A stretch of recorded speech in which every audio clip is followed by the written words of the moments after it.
Hello everyone, this is Peinan. You guys can just call me Ezra. Today I want to share the details and some interesting things I found in this episode based on the character designs.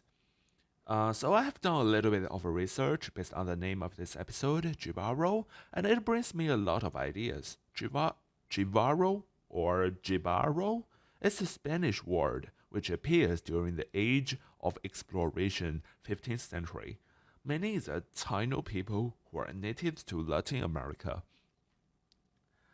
I do believe this episode's idea is based on Latin America's colonization, but I think the director is want to talk about the human beings in general.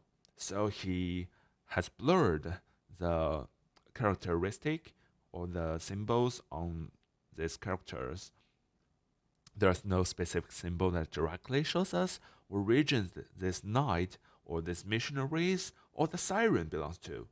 I found multiple cultures in their designs. For example, if this is a Spanish team, as I mentioned before, the missionaries should belong to Catholicism, but we can find no symbol on their clothes, and they're not even holding the cross. Their clothes, in my opinion, looks very similar to Roman Catholic, but the head has a little bit of Orthodox feelings in it. In the 15th century, there were myths that said that Latin America was full of wealth and gold. Springs there can even cure any disease and turn people immortal.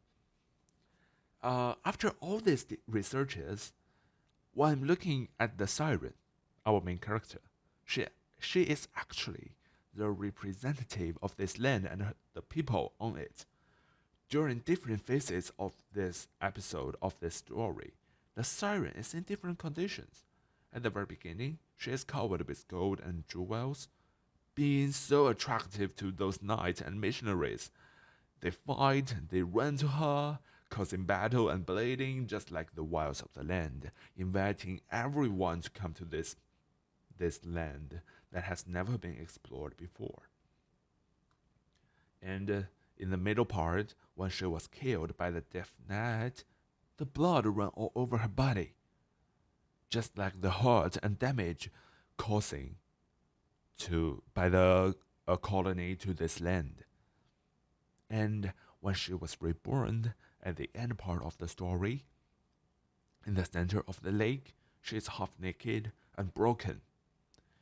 The dirt on her body is everywhere. We can barely find any scales on her body. Like we always said, the land would heal itself, but the damage we caused, the scars, will always be there, will remain on it.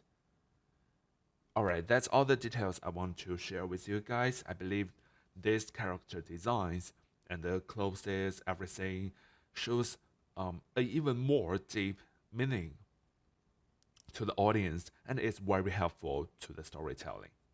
Thank you.